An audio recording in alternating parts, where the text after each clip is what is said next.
coming out here after 30 years. Yeah, I ain't got nothing, but I'm gonna have something because I'm rich in personality, you know, and I'm rich in love. My family love me, and that's really all that counts. Yeah, I knew I had arrived in prison, man. I was like one of the first, I guess you would call a transgender person I seen in prison. And I was right there in receiving. It was like one of the first person I seen. I'd only seen a couple of other inmates walking by. So that was crazy, you know what I'm saying? I was processing all of that and then trying to take in all of my other surroundings of what was going on.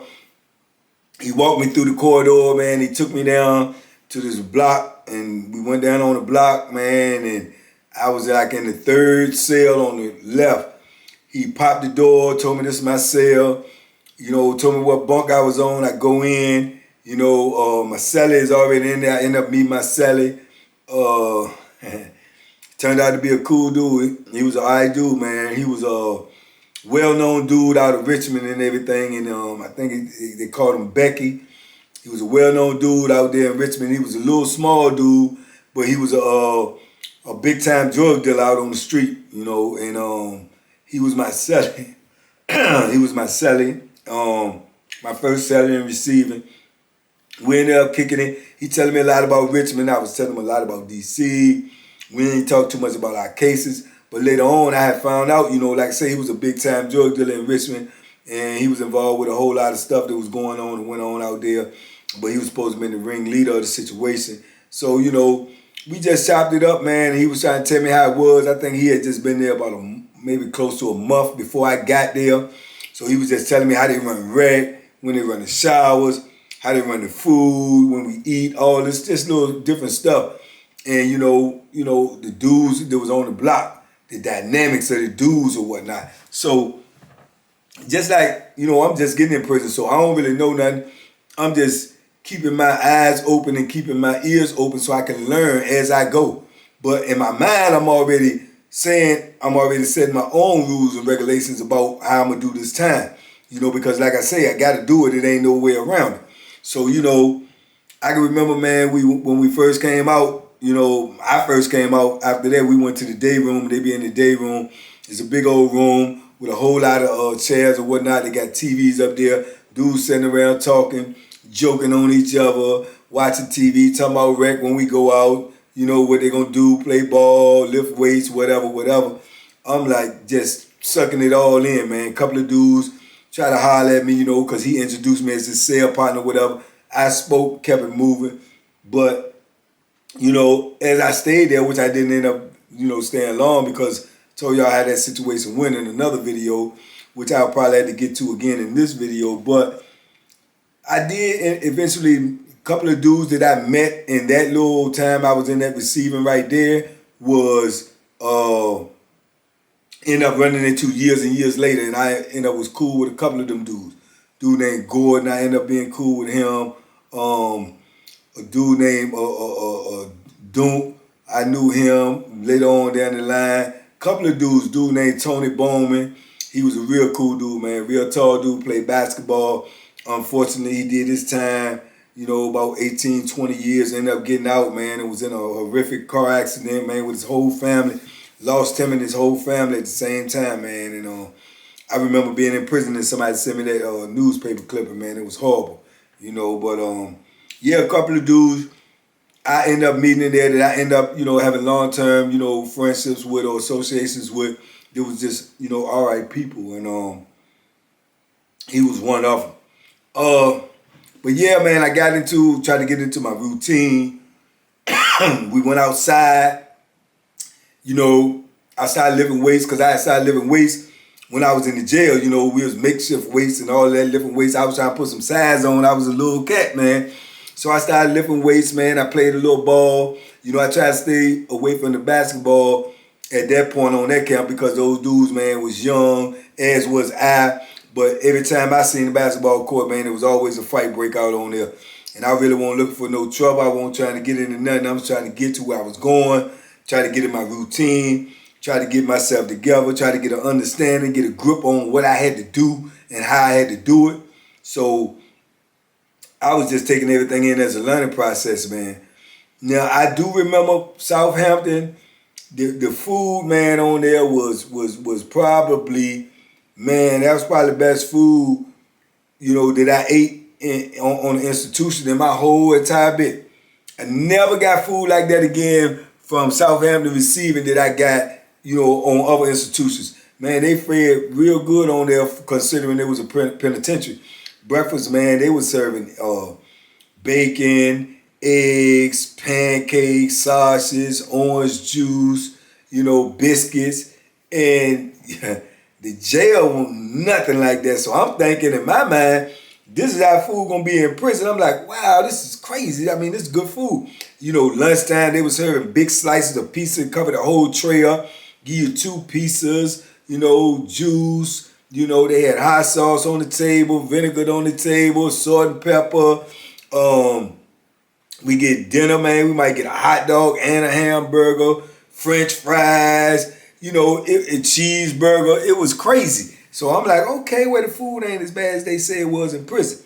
Little did I know, I would never, ever see that again, But I guess, for whatever reason they was doing it in Southampton, I guess because it was a receiving center and a lot of big hats come there, meaning like people from the administration, big wigs, people that was running the Virginia penal system. So when they came there or they brought visitors and stuff there, I guess they had to impress. They had to have a menu. They had to show the menu, show how they was feeding us, which was all falsehood because that's not what they do in all the prisons. But I guess they was trying to let that be known or put out the illusion that this is how they feed in prison, period, that, we eating so good or whatnot.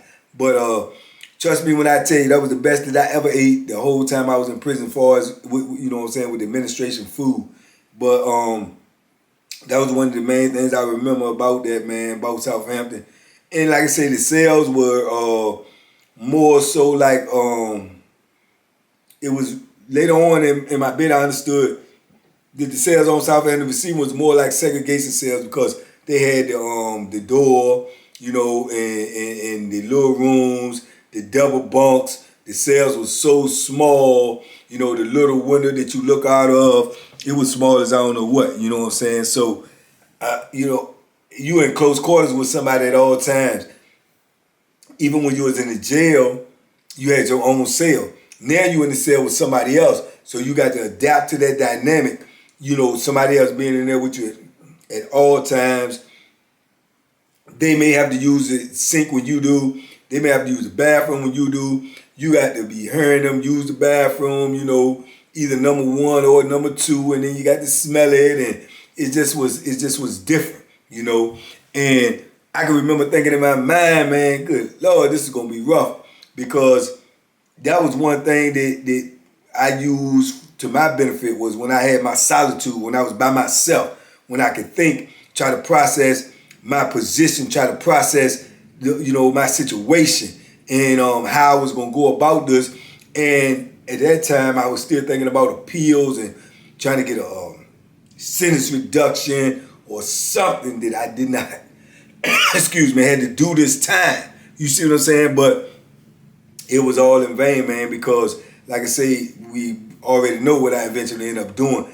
But at that time, that's how your mind is thinking. You know what I'm saying? You just feel like you've been done, wrong, or you got, so much time over sentenced. And I was fed so many lies. I was told, by my lawyer that, I'm a first-time offender. I'll be going up in 12 years. I might end up getting out because all I got to do is keep my nose clean. And, that's what they do, first-time offenders. In my entire bit, I barely met, man, I probably met less than 2 or 3 people that made first parole, or there was, first-time offenders and ended up making first parole. Less than 2 or 3 people. And probably 2 of them I heard of, only 1 that I really knew of. So I don't even know if the other 2 was actually true, you know what I'm saying? But that was just, falsehood all the way around the board, even, committed by my lawyer. But like I say, it's a learning process, and you pay for what you don't know. You pay for what you don't know, and you pay the price for it. And I did, like I said, I didn't even go up for parole till after I was locked up for 18 years, so all of that was phony, and I definitely didn't make it. But, like I said, I was processing all this information, trying to get a grip, trying to understand what was going on, And I'm seeing the dudes, the way they move, and some dudes, man, they seem like, you know, they didn't have a care in the world. You know what I'm saying? They laughed, they joked on each other, they ran out there to play basketball, they talked trash, they was just, you know, and later on, you know, in retrospect, I look back, most of them dudes had been locked up before. Most of them dudes had been locked up since they was juveniles. Most of them dudes was repeat offenders, and they knew what they was facing, and they understood their circumstances, and they had already come to grips with how to deal with it. They had already come to grips with how to do time or what the process was. I wasn't even in that position. You know, it seemed like me, I was just like either upset or mad all the time. You know, because of my situation, because of what I knew I had to do. So it was different for me, man. You know, like I say, my cellie, he was all right. I talked to him because he was in the cell with me. But at the same time, I didn't, you know, all the way open up, loosen up with him, tell him certain things, you know, that I didn't, you know, because I didn't feel like I knew him that well. I felt like I was getting to know him, and I felt like he was a good dude. But at the same time, he told me more things about his life than I did about mine. So, man, I remember, like I say, rec. We used to go to rec, and they used to line up, and I was going out for rec all the time then, trying to work out, trying to get in shape, trying to shadow box and, you know, lift weights too, put a little bulk, put a little size on. So I ran the rec every time they had rec. And like I say, we'd get in them lines to go to rec, man, and already you could see the drama because you had a lot of little young dudes in there. They was playing a lot of little games. Man, dudes used to, crazy games too. Dudes used to get behind dudes, man, with razor blades that they had broke out of the shaving razor and walk up behind dudes, man, and just slit them on the back of the arm and turn around and act like they didn't do it.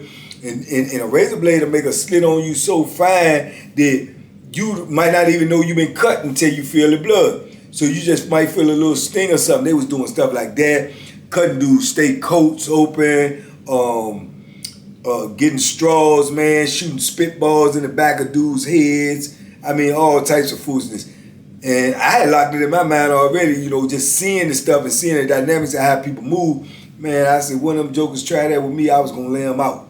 Off the rip, I was going to just let them know where I was coming from. I was going to lay them out, you know. But that's the type of things that they was playing in there. That's the type of games they was playing when we went out for rec. Dudes was running over top of each other, airborne each other, trying to get to the rec yard first so they can get a run on the basketball court, trying to get to the weight pile first so they can get the weights. It just was pure chaos, man, pure chaos. When we be sitting in the day room, watching TV, watching movies, whatever it was we was watching, it seemed like no matter what, somebody always end up breaking out in a fight.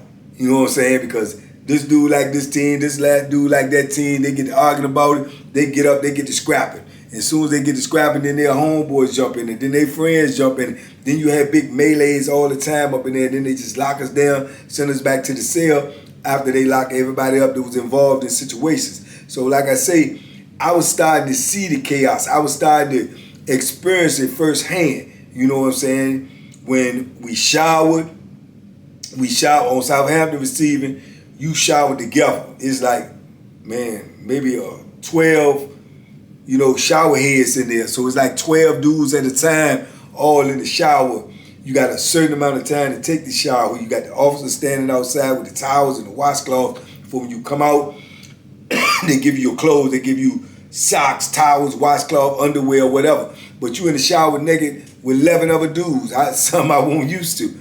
You in there with 11 other dudes, man. They in there talking and chatting it up like it's crazy. Only time I had been in a shower like that with other guys was, in high school playing sports or whatnot, football or whatever, right?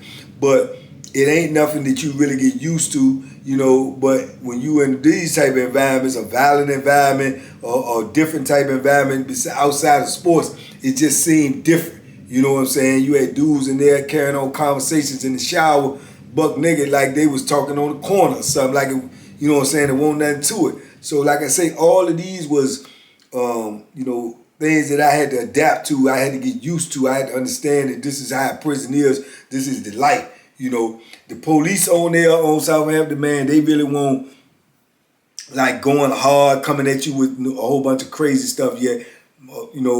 At the beginning of my bid, they wasn't doing that on Southampton because I guess they knew they had a bunch of little young fools on their hand, and these dudes would fight the police at the drop of a dime. It didn't even, it was of no consequences to them. So I guess that kind of kept them at bay and kept them with a cordial type of attitude. Only time they talked tough was when they had a whole lot of people and they was coming to get you, lock you up for something or whatever, right? I was adjusting though, man. I was trying my best, man. And the best part about it all was visitation, man. Visitation, man. When you could get that visitation and you could see somebody that you knew actually loved you, actually cared about you, actually was concerned about your well-being, that made everything, man, easier transition for the week. Because you will hold on to that, in your heart, in your mind, in your memory, and that will carry you through the week until you hope you get another visit the following week, And at the time, I was getting visits, I got visits on both days, the Saturday and the Sunday. They was doing that then. Later on, right before I left prison, you couldn't even get visits on both days anymore. They cut that to one day, So that was just different right there. But back then, you could get visits on both days, man. Southampton receiving was cool. I think when I was there, it may have been a wall, but I think I was there. Your people could actually purchase you some stuff out of the vending machine that you was able to take back with you. Sometimes they was able to bring one meal, a home-cooked meal or something like that. It just was different. And all of that changed later on in the years when I got in my bit. But at this time, like my early days in Southampton and the wall and all of that, I can remember those things happening, man. So it was different right there like that. And in Southampton, like I say, them visits, man, they didn't have a time frame on them. Like eventually they ended up putting a time frame on the visit where you couldn't have a visit no more than an hour.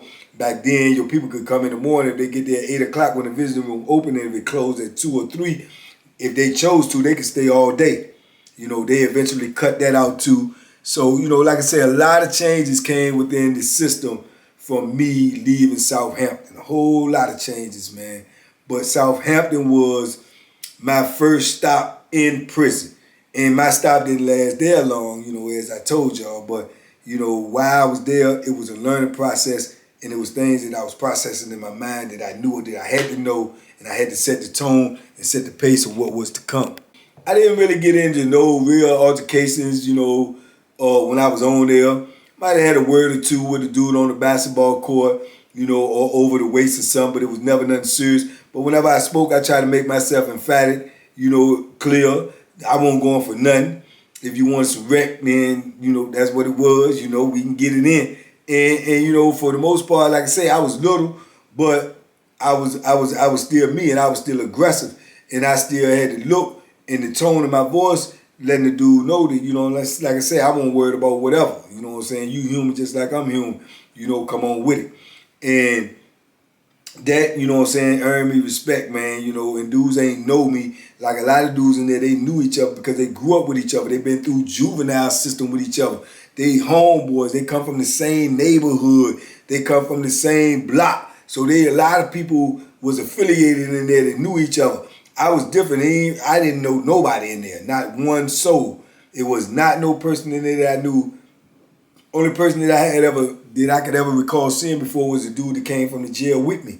And I think I saw like 2 or 3 other dudes that had been in the jail that I was in who had left before me. So other than that, I didn't know anybody. Everybody I knew I was meeting on the fly. That was the first time me meeting them. So, I just rolled with the punches, man, and took it day by day. Most of the people that I met was my Sally Becky people, you know what I'm saying? So that was all right, man. And then Becky eventually got moved. He went to whatever prison that he was going to. And it wasn't even long. He wasn't even my Sally long, man. And he eventually got moved. And then they ended up putting a white dude in the cell with me. The white dude that they put in the cell with me, man, I was young, man. Like I say, I guess with Southampton, I probably was 20, give me a turn 21 or 21, somewhere up in that range. This cat was like 19. He was a white dude, man. He was scared to death. He was kind of like goofy. And, the dudes used to pick on him and talk trash to him. I tried to tell him the little things that I knew, when I first met him, what was going on, how the system was, but I hadn't even been there that long. But I could tell in his voice, I could tell in his demeanor he was petrified. He was scared to death. And he had a little time that he had to go do. I don't know exactly how much it was, but I do know, like I say, he was scared. And the dudes fed off of that. They seen he was scared. They used to talk crazy to him, man, tell him all these horror stories, man, that wreck about how when he get in prison, man, they gonna rape him, man, they gonna beat him, they gonna rob him. And that just scared him even more because he used to come back to the cell and be telling me what dudes told him and trying to get some, consoling from me. I'm telling him that, you got to be your own man when you go into prison. Can't none of these things happen to you if you don't allow them to happen to you. You got to be willing to do whatever you got to do to make sure none of these things don't happen to you. So don't worry about what nobody say. You just got to, stand up on your own 2 feet, man. You'll be all right. I could tell in his demeanor, I could tell in the way he talked, he didn't believe that. He just was scary, And then when we started coming off a wreck, dudes used to, pluck him on the ears and throw, little paper balls at the back of his head, and then he just say stop, and he just acted too, meek-like for people to respect him. And then he was my celly, but this is my first celly. I'm not trying to get in nobody's business because I don't want nobody in my business. Only thing I had to do was listen to him every time he come in the cell trying to tell me. I think he was trying to recruit me to be his enforcer. But being that I'm just coming in here, man, I'm not looking for no drama at all, let alone taking on somebody else's problems. I had enough problems of my own. I just used to try to encourage him verbally while I was in there. And I was telling him, man, stand up for yourself, man. Fight, man. If you had to fight, you got to rumble. But you got to let the tone be set, man, that you this is your cutoff line. This is what you going for. This is what you ain't going for. These dudes is using you as a joke, and they playing with you because they can see you timid. They can see you scared. You got to act like a man, because you in a man place right now. And I used to give him those type of little speeches, and I was talking to him, and I felt sorry for him, man. I really did want to, say something to, the cats, because I could see the cats, they was just doing what they could do because someone was letting them do it. And I could tell the way they used to look at me when they started picking with him. If they saw me anywhere within eyesight, they'd give me the little eye, like look at me to see if I had anything to do with it. But I always just gave them a straight stare, like, you do what you want to do, just don't bring it over here. You know what I'm saying? But yeah, man, it was crazy because, like I said, it was a young atmosphere. It was young dudes. They were out of control. They fought in a week time, man. In a week time on Southampton, and I was just in receiving, you might get literally about 15 fights. 15 fights or better. And 9 times out of 10, when they get to fighting, it's going to be a group fight because all the homeboys are going to jump in. The dudes is from your neighborhood going to jump in, and it's going to get into a melee. This dude got his homeboys. This dude got his homeboys. And next thing you know, everybody out there is rumbling. You know what I'm saying? So I was, this is my introduction, man. So I'm taking all of this in. You know what I'm saying? I'm processing all of this. I'm saying to myself, okay, I know how it's going down, if it go down. And if it ever go down with me, I got to make a statement, man. I got to make it be known that I ain't going to be played with. I ain't going to be, toyed with. Ain't nobody taking nothing from me. Ain't nobody doing nothing to me. That was just my mentality that I was forming at the time. And like I told y'all in previous show, it wasn't even long, man. We was lined up to go out for rec, and I can remember, man, either they was throwing something at this dude or even shooting spitballs at this dude that was right in front of me, But they was avoiding me, making sure they got him. He was an Italian dude. And, man, he kept on turning around, and he kept looking at me because I'm right behind him. But he kept turning around, and he kept saying little slick stuff like, man, y'all better cut it out, man. Y'all better quit. Woo, little profanities or whatever, like he wasn't scared. And, man, they persisted and kept on messing with him, man. And next thing you know, this chump turned around and punched me, Man, that was the worst thing he could have possibly did. I tried to beat the brakes off of him. I just tried to beat the brakes off of him because, like I said, it was my first encounter with physical, confrontation. And I wanted to make sure everybody who was watching and everybody who knew that I wasn't going for nothing. And like I say, I felt sorry for him because I know he picked the wrong dude. He really picked the wrong dude. But at the same time, he still punched me. So he get what he got. He may have knew it wasn't me because he just ain't want to confront them dudes because he knew it was more than one of them. So, man, yeah, so I ended up, man, punishing them, man. And they came and they jumped all on me and balled me all up and take me back there and locked me up. And next thing you know, man, I guess with my charges and the time that I had on me, you know, I talked to the captain briefly. The dude that told him some foolishness, like I was the one who was spitting stuff in the back of his head, hitting him in the head with stuff, and he turned around and, you know, I punched him, we got to fighting or whatever. So evidently they believed that and try to, you know, put all the blame on me like I'm some type of dude that's coming in here on some other stuff, like I'm going to be a troublemaker, this, that, and the third. Man, I told the brother, I said, look, I ain't do nothing but defend myself, man. I don't know what he told you. That's all I know is I just defended myself, and that's it. So I guess he felt like I was trying to be hard and ain't want to, you know, talk or whatever.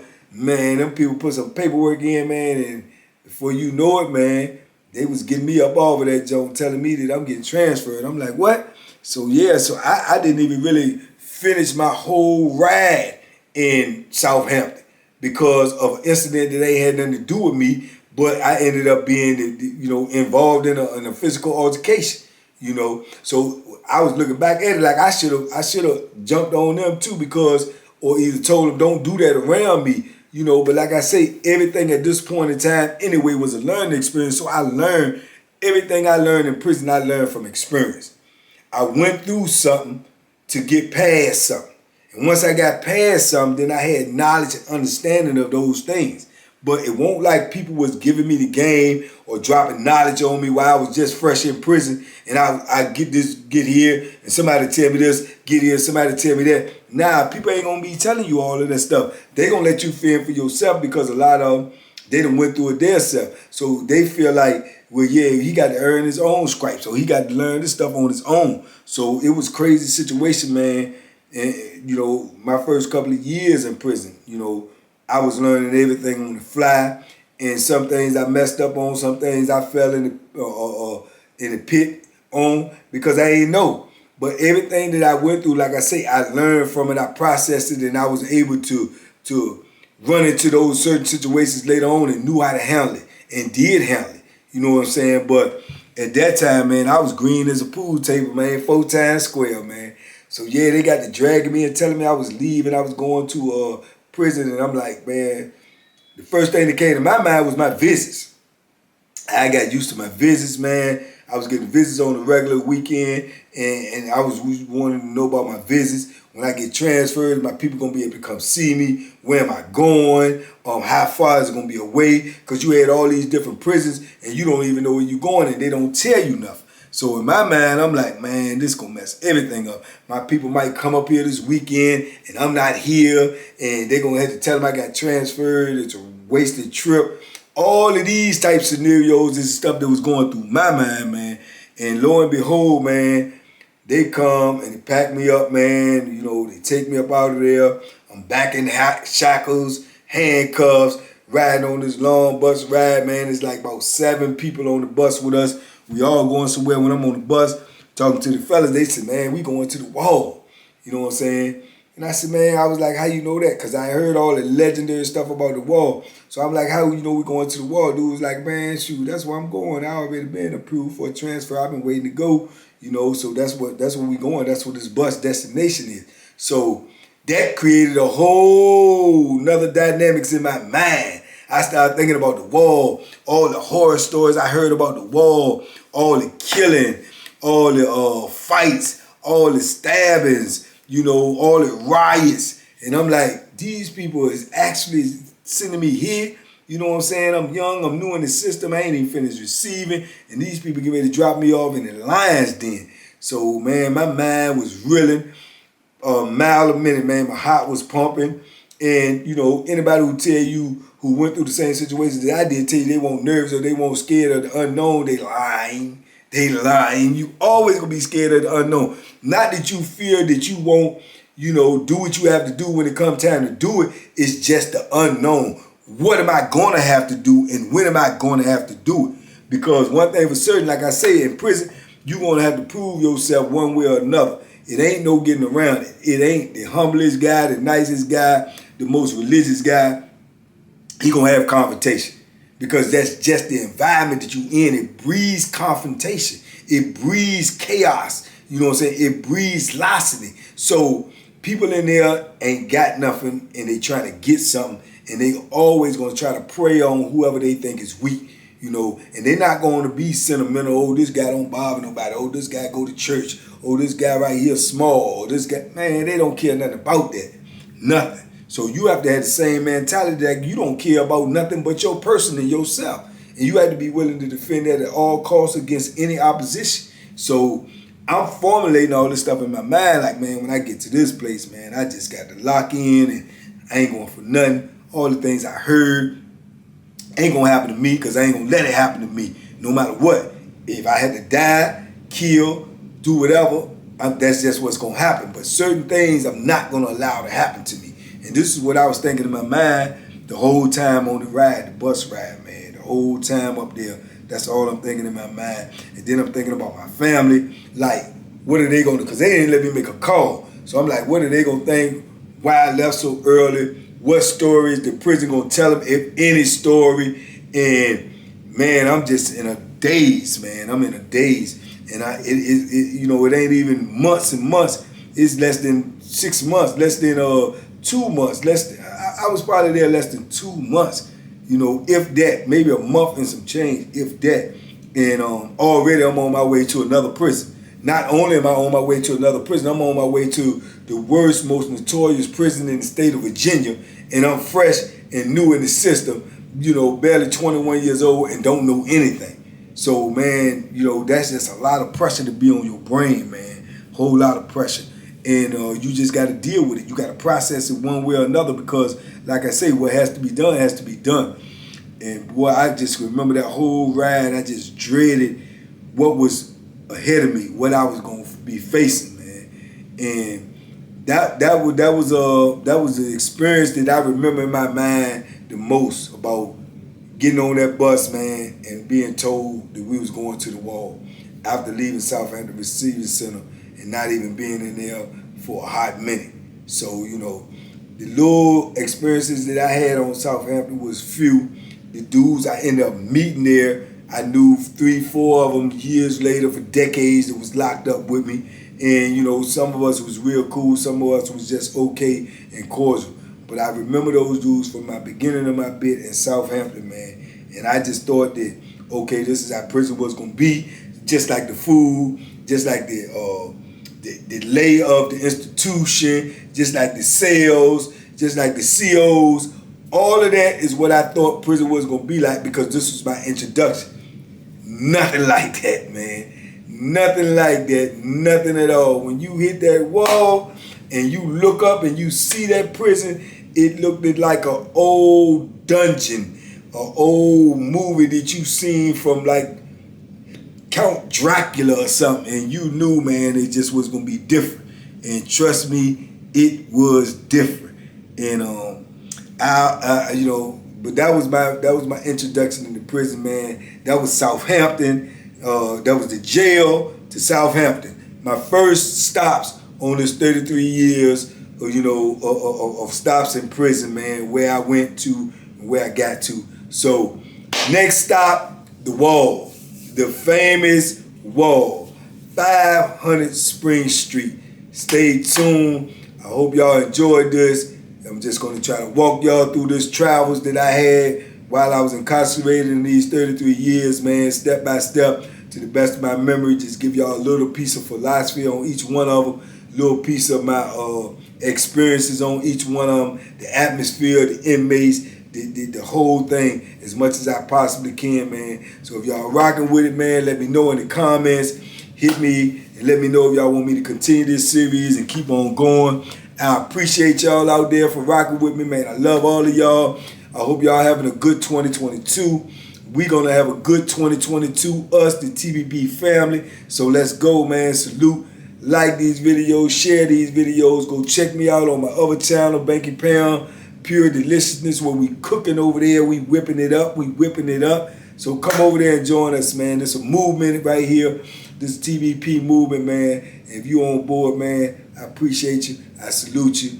I'll see y'all next time, man. Be safe, be smart, make good decisions, man. Peace.